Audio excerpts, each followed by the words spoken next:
The Pope of Michigan State basketball himself, Dave Klein, joins the show. That's right. We're going to talk about what's wrong, also what's right with this Michigan State team. It's not all negativity. No, come on. And, of course, we also have to talk about this Champions Classic game against Duke.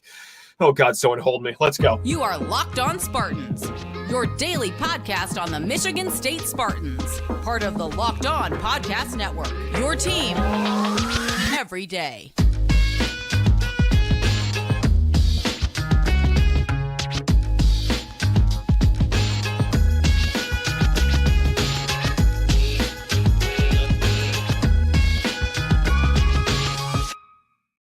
These days, every new potential hire can feel like a high-stakes wager for your small business. That's why LinkedIn Jobs helps you find the right people for your team faster and for free. Post your job for free at linkedin.com/lockedoncollege. Terms and conditions apply. And folks, this is a face, this is a voice that all of you are thrilled to be joined with today. It is Dave Klein of Spartans Illustrated. He is everything Michigan State basketball, and cannot think of a better time to talk to this man because, yeah, this is kind of a preview episode, so to speak, even though we're already 2 games into the season. But DK, we got the Champions Classic against Duke, and I feel like a lot emotionally for us State fans is riding on this game, especially after a underwhelming 1-1 start. Are you going to tell me everything's going to be okay, DK? Let's give people a little spoiler of what to expect on today's show. Please just... Man. Oh, God, I would love to do convincing. that. I would love to do that, but I can't lie to the people or you. Okay. You know, I'm at like a medium panic alert. I wouldn't say that I'm like it full out in the red. I'd say it's yellow, maybe, you know, with a couple fringes of orange at this point. It's a poor start. I mean, there's nothing else to say about it. I think you've seen kind of around the rest of the conference. And just really the country. I think that the gap between the mid-major and the Power 5, Power 6, whatever you want to call it, is dwindling, especially with these COVID years, with these extra years that you have 5-year players throughout the country. All that said, that's no excuse to lose to James Madison, your home opener.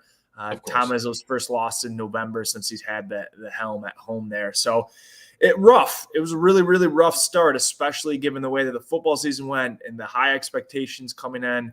And I think that maybe we have to do a little bit of recalibrating about where this team is currently and where it could be. And tomorrow is obviously going to be a very big test to be able to give us a better barometer of where we're headed sooner than later.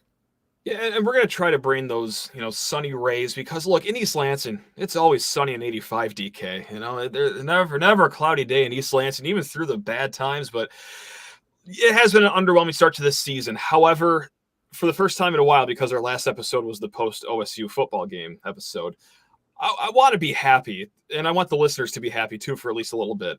2 games into the season, what is going right for this Michigan State team? Because is the obvious answer just Cohen Carr and the fact that, hey, obviously this kid was very highly rated. He was top 40, top 50, depending on what recruiting site. But it seems abundantly clear that he's starting caliber. Or is it even something else that's sticking out to you right now as a positive to start the season? Yeah, I think you should just start and just say the 3 freshmen. We now got some news that maybe Garrick Norman is going to take a red shirt, so we can't include him in that group. But I think the 3 freshmen are all going to be very good this season. And there's going to be some inconsistencies along the way. We saw Cohen Carr's, first performance, and then the second one was a little bit more lackluster. So there is going to be some ebb and flow to it. But I think that if you're really like looking ahead at what this team can be and evolve into, it's clear that the underclassmen in general, but the 3 freshmen are going to have a huge say on where this team is going. And I think that the early returns are pretty welcoming. Xavier Booker has a couple chase down blocks that first half.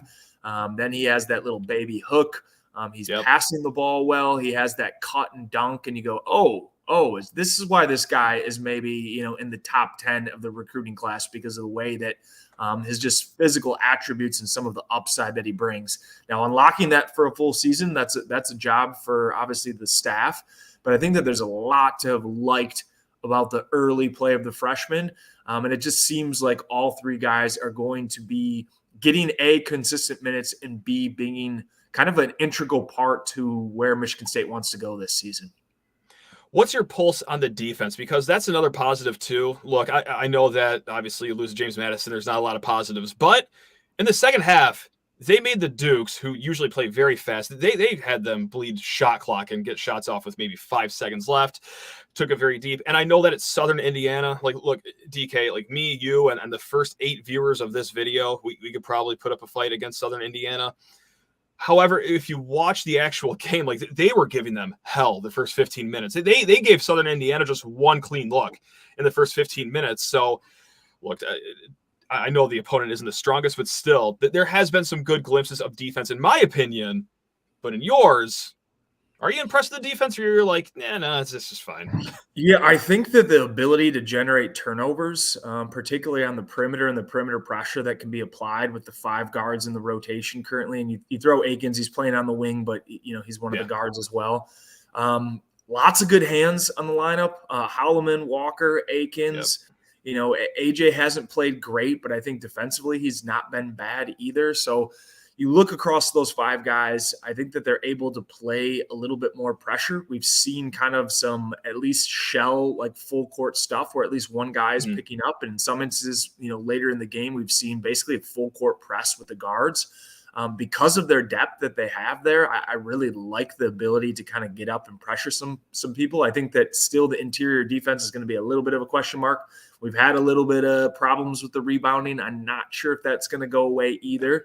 So to be able to maybe turn some teams up, speed them up, make them take shots late in the shot clock, I think all those are good points. I think that the defense has looked pretty solid for the most part. And if you're going to take some, silver linings out of what we've seen so far, I agree with you that that's a good one to take. And let's stay topical here. The news of the day for MSU basketball, I guess we'll call it. Tom Izzo spoke to the media today, and you referenced it already. Garrick Norman looking like he's going to take a red shirt. I hate the red shirt rule in basketball. We could have this discussion later on. Football, obviously, you can play 4 games, keep your red shirt, but if your shoelace even touches the court, your red shirt's gone. So it's not as fun as like, he could play a little bit, but I digress. He said that they are likely going to use this red shirt. Obviously, shooting has been an issue. They have 2 made threes. They have a single 3 in each game so far, DK. I'm sure I don't need to say that stat for everyone listening, but let's just reiterate how bad it is. Garrick Norman, known as a shooter, they said that they might revisit it and talk to him and his family in the next few weeks, which is odd because if you see this problem and you see a solution on the bench, you might not want to wait a few weeks to kind of unearth that, but whatever. I'm not the Hall of Fame head coach. Your thoughts on Garrick Norman redshirting? I can't say we're too surprised after 2 regular season games and he doesn't even see a minute, but still, shooting's an issue here. Don't you kind of maybe want this guy in the wings catch and shoot position? I'll let you ramble on here. No, yeah, I think that if that was the case and he was absolutely lights out at practice, I think that they probably reconsider. So my gut feel on this is I thought from the start when we just saw him, I can't remember what exactly was. It was like an open practice or whatever. I went and watched, and I just thought physically he kind of looks just not quite ready to play at the Big Ten level. I think he needs 10, 15 pounds on his frame. I think long-term this would be good for him because there's a little bit of a block to some of the minutes. The 2 spots kind of, Walker and Holloman, and then the 3 spot, you have Akins, who's a guard, and you maybe don't quite have a wing, and then the backup spots maybe a little bit more question mark. I would just say this. If Garrick Norman was shooting the absolute lights out at practice, I don't think this would be a decision. So I'm not there. I haven't been able to get an understanding of how that has been going for him in the practice, but I just think the staff clearly is getting a pulse on how he looks every single day. And if they thought that he could help them, particularly the way that this team started shooting, I think that they would absolutely not redshirt him. So I think that's probably a bigger indication that he's just not quite ready yet to take that step and get on the floor. And Izzo just about echoed that as well. This is a tweet from Chris Solari of the Free Press. He said, quote, the way he shot it in the last few weeks in practice, you wonder why. And then just like what you said, needs to add strength, all that fun stuff. And DK, I hate to not bounce it back to you right now, but I actually got to send you to the bench. We're going to get into the Duke conversation, and then through the Duke conversation, we'll work our way into like things that we actually have to worry about. Again, we wanted to start this show on a somewhat positive note here. But first, I need to talk your ears off about Jace Medical. That's right, Jase. And gang, we spend a lot of time talking together, you and I. We get fired up about wins, losses, who starts, who sits, who redshirts, who doesn't. And I'm thankful for that connection that we have. But today I want to make our chat a little more personal because I just learned that you can get a 1-year supply on your ED medications. You realize what that means? Bring on extended travel, bring on the next natural disaster or supply chain issue because you are covered, my friend. You will not have to worry about whether or not you can refill your generics for Cialis, Viagra, and this is possible because of our good friends at Jace Medical. Go online right now at jacemedical.com to receive your 12-month supply on your daily medication.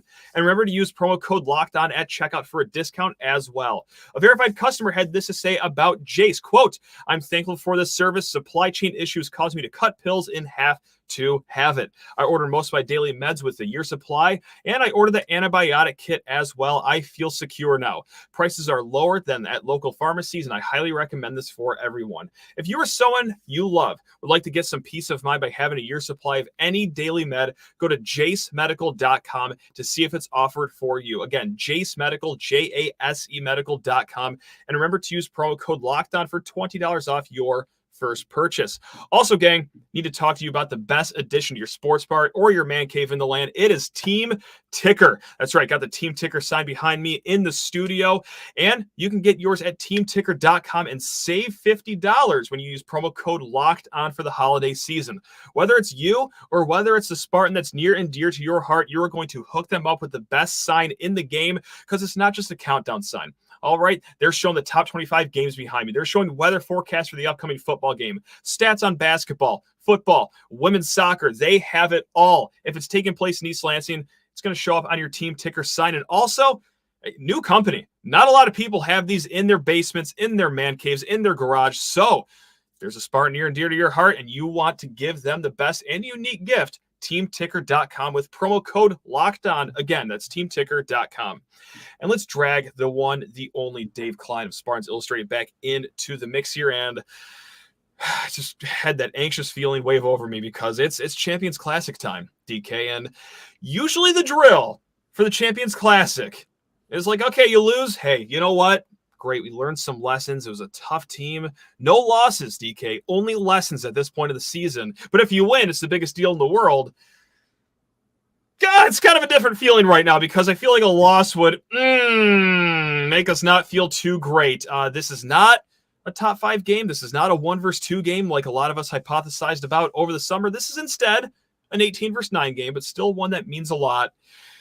DK vibe check. How you feeling, man? Are we doing just okay over there? Yeah, I agree. I mean, I think if they found a way to squeak past James Madison, you learn the lesson, but it's with a win. I think we're probably a lot more comfortable. Yeah. The line came out 2.5 favored by Duke. Like that, Vegas is begging you to take Duke right now. And I want to add this too. 84% of the money is on Duke as well. 84% of the money. Vegas is setting this mousetrap. So that's it. Sorry, I just wanted to add context to that. No, please. I'm glad that you did. So the computers are saying that essentially this game is going to be closer than I think we think. I think that the win or the loss maybe doesn't matter as much to me, even though I do think that they need it and it could maybe, kind of turn the season around in a hurry. I think when you watched that game on Friday night, I don't know if you got a chance between Arizona and Duke. Arizona is going to absolutely maul us in the paint and on the glass. That if you're looking at these 2 games and which one is attainable for a potential dub, it's tomorrow. I think that the game against Arizona, we're going to hopefully come off a Lions win. We'll be fat and happy with all our food. And then Michigan State is probably going to get stuffed like your Thanksgiving turkey. I think it's going to be really – I think that one is just – I think that's going to be a blood. I'm going to be with my family probably – I'm going to watch the first half and then just have to watch the second half maybe by myself alone in the dark somewhere. So I think that this is a game that when you looked at how Duke played and how Michigan State potentially matches up for them, outside of Filipowski, who I think is going to be an extreme mismatch problem for Michigan State, I think that this team matches up pretty well. Tyrese Proctor was getting a ton of love late. He returned, could have gone maybe late in the first. Same with Filipowski. They both returned to this Duke team that has, the number one recruiting class. I think it was a 1 or 2. I don't know. It's always between them and Kentucky, but I think it was 1 for them this year. They have very good freshmen, and some of them are maybe a little further along than where Michigan State's freshmen are as well. But I think that this team is really reliant on Jeremy Roach, who's obviously a senior point guard, and Filipowski. And I think if you can slow those two guys down, there's been enough flaws shown from the rest of kind of the roster for Duke, particularly the backup center spot. Ryan Young played way too many minutes that Arizona game. He was kind of just like left alone on an island. Jordan Sperber, I don't know if you ever follow him, but he did a really nice breakdown, and you'll have to take a peek at it, of just the way that Arizona defended the ball screens with Filipowski. They let him get loose a little bit, and then they just stopped respecting that center spot. If you watched, Mark Mitchell took 4 threes, didn't make any of them, looked really ugly. He's a guy that's pretty athletic around the rim, can put the ball on the deck a little bit, but not somebody you necessarily have to respect on the perimeter. So I think if you sag off him and you throw a couple bodies at Filipowski, I just think they're going to have to get really, really creative with how they guard him. I still think he's going to get 25 plus, but if they can make it inefficient, I think Michigan State has a chance. But I really like, for the most part, the way that they match up the rest. Duke isn't particularly a good rebounding team, which ding, ding, ding, that sounds good to me. Offensively, right now, they're ranked 303rd in the country. That's bad. And defensively, 218th. So this isn't a team that's going to absolutely pound Michigan State on the glass. I mean, they found ways to give up a bunch of rebounds to 2 teams that are undersized anyway. So that probably is still going to happen, but this isn't a team that's going to absolutely murder us on the glass. And they don't generate a lot of free throws. So they just don't get to the paint all that much. They don't create a ton of contact. I wouldn't say it's like an overly physical team. And I think that kind of favors Michigan State a little bit in that regard. So if you can find a way to slow down Filipowski, that's a big if to me. I think it's, I think he starts at the center, but sometimes he slides over to the 4 when they bring in a different center. Like Carson Cooper to me has the most positional size and lateral mobility to do it. I think Matty Sissoko on the perimeter sounds extremely scary. I think every time he's in a ball screen, they need to blitz him. They can't give him any love or room. And if you can slow down Roach and you can slow down Filipowski, I think that Michigan State can have a chance. But obviously the veterans have to play much better than they have so far this season to even have that kind of hope. Speaking of veterans, let's talk about AJ Hoggard here, because about Kyle Filipowski and guarding him. Look, 15-6 player last year. So far, he's already a 25-7 player. Izzo said, quote, "We'll have different guys on him. You look at the last 2 games, sometimes they put a guard on him." I know it sounds insane for the words to leave my mouth of, do we ever see Hoggard a little bit on Filipowski? But I think it's going to be the full kitchen sink ordeal that we've seen. Even last year, we've seen this where sometimes AJ does slide down and he guards a stretch 4 for a little bit if they're really, going to be a problem on the opposition. But man, how do you stop Filipowski? Because Carson Cooper physically is obviously the guy you match him with, or Matty Sissoko. But when we're floating out to the perimeter, DK, I don't know, man. I don't know if it's going to be a 5 that's going to be I feel with better about Coop on the perimeter for sure out of the 2 of them.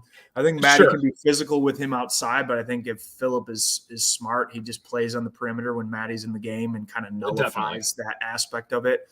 Like you said, I think that they need to blitz the screens, that they need to be creative. They need to get the ball out of his hand and make everybody else beat you. And it's not that they don't have the talent to do that. They absolutely do. But I think that if you're going to go down in this type of game swinging, he can't be the guy that just puts 35 points on you and you didn't try your best to figure out multiple different ways to slow and stop him. So I think we see both the centers. I think we see Hall in some stretches. Maybe Carr. I don't know exactly how they're going to stop him. They don't really have an answer.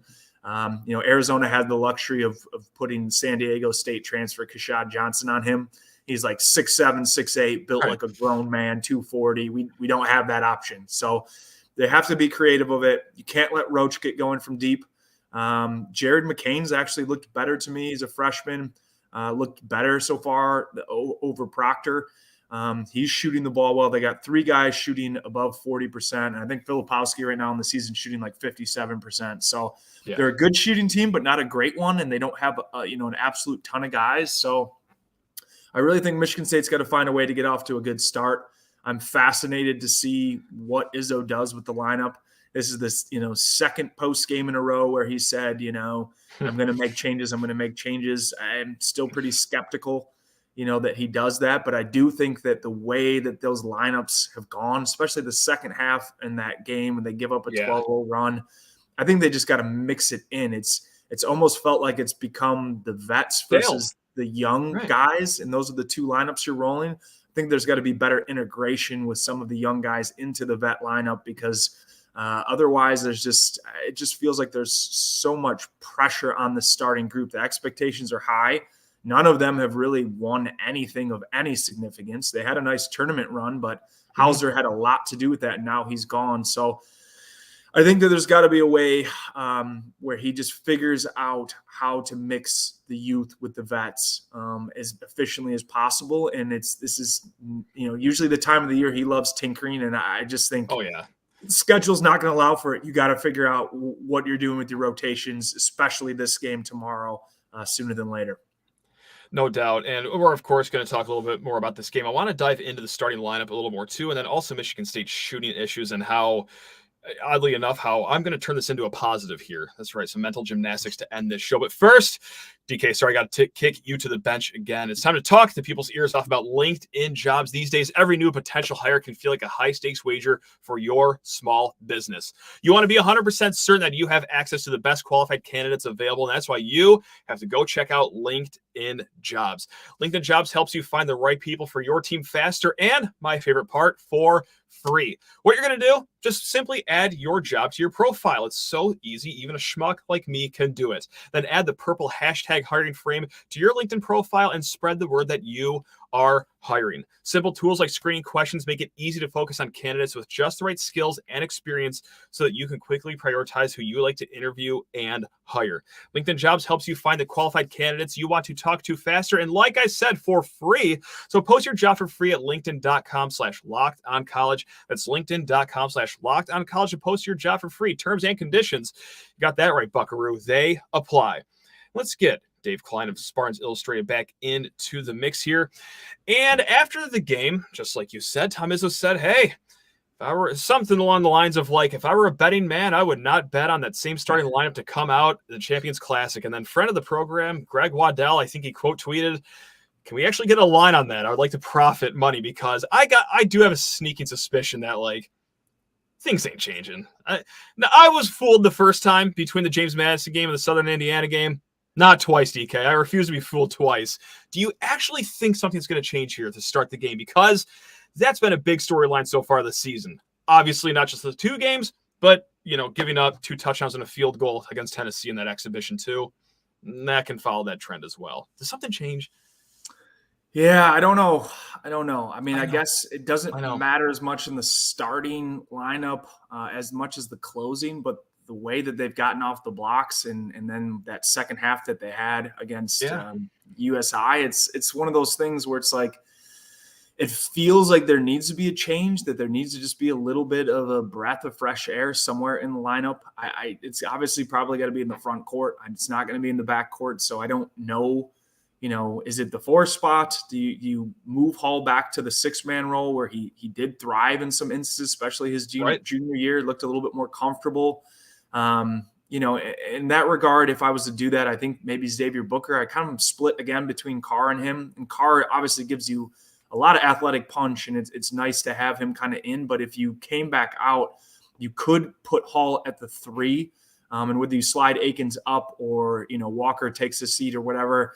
I think that maybe makes a little bit more sense to me. The first 2 games we saw, Carr primarily played the 4 the first one and the 3 the second. I didn't think him playing at the 3 went very well. He didn't look comfortable on the perimeter handling the ball. It's just not what he does. What he does best is cut and finish at the rim. So he's really got to be in that 4 spot. So I don't know which of the 2. I think Booker probably gives you a little bit more shooting. And from what we've seen from this roster, I think that having a guy that you feel comfortable taking 3-4 threes a game from that spot, either in the pick and pop or the trail man, I think that that's important. So I wouldn't hate if it went that way. or even if they went and decided to put Carson Cooper in. And I know the stats haven't been like loud, but the plus minus was good last game. He was plus 21, only behind Walker. I just think that things have run smoother on both sides of the ball with him in the game versus Matty, even though Matty had that double-double last game. Yeah. I just think he plays better in the ball screens, and I think offensively he's not so much a clogger. I think that what we saw in terms of feeding the post a steady diet last game, to me, is fool's gold. That's not going to be a winning recipe if we're having 3 perimeter guys stand around and watch, our centers and Malik Hall kind of pound it and down low. It's going to be a very, very long season for the offense. You can go to that in spots, but I think it's really got to be perimeter oriented. And to me, I think Coop sets nice picks. He gives you the lob threat potential, and I think he's just good at vacating space offensively. So if you're going to make a change, it's going to be in the front court.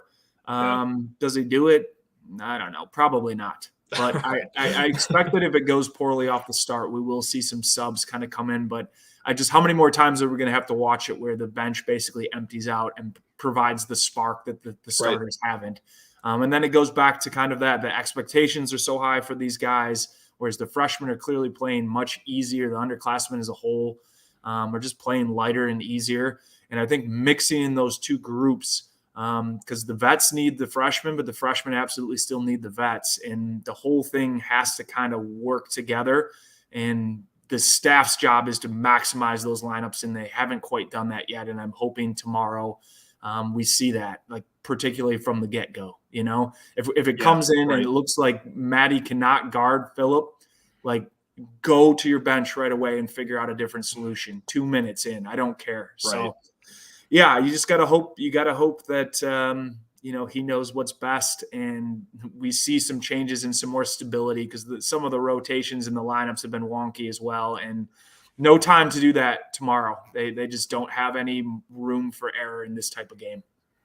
Yeah, it's not time to experiment. Maybe you can on Friday against Butler. Expected to win that game by 12, but whatever. DK, I'm going to bounce this off you. You could tell me if I need to go to a psych ward or, just stop huffing glue over here. But I see this line come out, just like you've referenced, Duke -2. And I think a lot of us State fans are like, why is that not like a full touchdown? Like, why is it that close?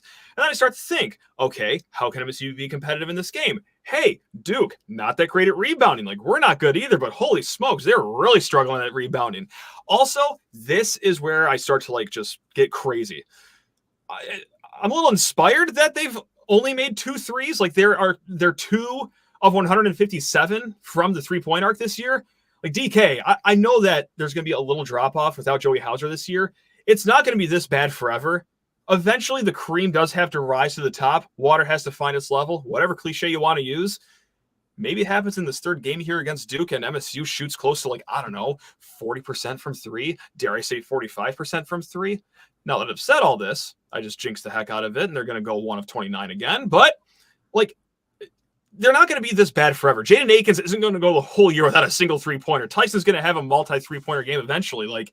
I don't know. Just math tells you that something has to give beyond the arc. And maybe it just happens Tuesday against Duke. I don't know. Just saying that out loud made it sound crazy, but I swear there's something to this, right? Please? Yes. I mean, listen, Thanks. You have 2 40% shooters in Akins and Walker, right? Those guys aren't going to shoot that bad all season. So right. I think that the spacing concerns come with who else is getting the shots. Holloman's taking a lot of shots, and he's hit one. I mean, he has got 50% of our threes. He's got half of them, right? Yeah. But between him and Hoggard, is there a shooter there? I don't know. Again, does it come back to Xavier Booker maybe needing to get some run at that 4 spot with the starters, and you get to see him kind of help stretch some of the floor a little bit with them as well? I think there's some spacing concerns. I think AJ being – kind of the way that he's played thus far and not aggressive and not hunting his own shot. It's really difficult because Tyson has kind of been asked to do everything. And while he can shoot off, with the ball in his hands off screens and off the dribble, I think that really you want to get him in some spots where he's getting some catch and shoot looks, the same with Akins. So I think that the shooting will come around.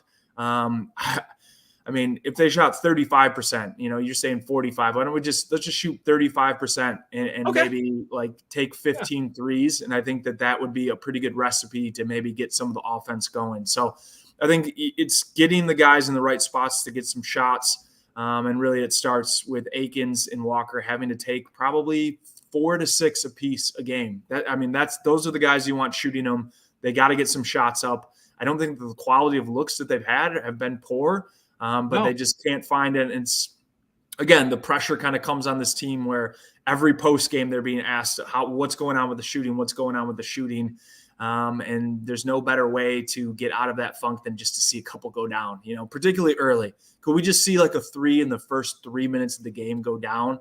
And I bet that pressure would just release, and then they'd be playing. So they got to get off to a good start. They got to see a couple go down early, and then anything can happen if that's the case. Funny or not funny that Nick Sanders was maybe a half inch away from having 33% of this team's made 3-pointers so far this year. Can we laugh about that, or did we bang our head against a wall about that? What do we do? Yeah, I think we laugh a little bit just because if we didn't laugh, we might cry. But he did. He had one 3/4 of the way down. So that was so sad. At Chuck E. Cheese, that counts. Like that hits the laser, and you're getting your tickets, but not that night, Nick. Sorry. So DK, this was great. Look, I know that it wasn't all optimistic. It's a start to the season, but man, I just feel in our bag right now. It is great talking Michigan State basketball with you again, man. This is the songbird of basketball season right here. God, this is the best. Anything you want to plug before we let you go and make your journey down to United Center tomorrow? No, I don't have anything out. I'll probably write something after this game. I kind of wanted to have just a few under the belt to have a bigger kind of overview of how this is going and where it's headed and all the rest of it. And like I said, there's no better test than what we're going to see tomorrow. So, they don't have to win it, but they can't lose it in poor fashion, I think is the best way. If they lose this and it wasn't really close for most of the game, I think we're all going to be feeling pretty ill about the way that things have been going. So just come out, compete, give yourself a chance to win. And whether you do it or not, I would feel much better just to see this team compete with what I think is a top 10 Duke team, particularly talent wise, for 35, 40 minutes. Give us as much as you can. And can the vets just come to play like we know we can? Like AJ, you're usually in better spots. Like the Kansas game a couple years back, the Kansas State game to close last year. We know there's a good player in there. I know he's been feeling some of the pressure, but this is a huge spot for him to bounce back. And I think the guys are going to be ready. So that's all I can hope for, spending a small fortune to get down there. So let's just hope they give us, give me a half at least, for God's sake, boys, please. That's not asking a lot. Treat DK with some respect, guys. Come on, just give him something to smile about. Oh man. Well, gang, we will be back tomorrow night with Connor Muldowney. He joined us after the James Madison game. So who knows what's going to happen tomorrow? It could be. Yeah, you might have to cancel that then. Forget that.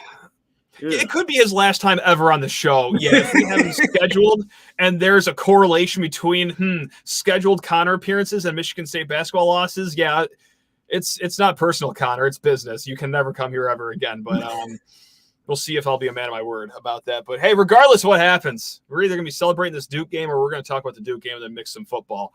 Another great sport in the mix, too. But, yeah, you guys know what it is. It's Locked On Spartans, your team in green and white 5 days a week. Also subscribe to DK's fine work over at Spartans Illustrated. Plenty of great things going on over there. Oh, God, we got this, guys. We got this. Love you all. Go green. Go white. Oh, God.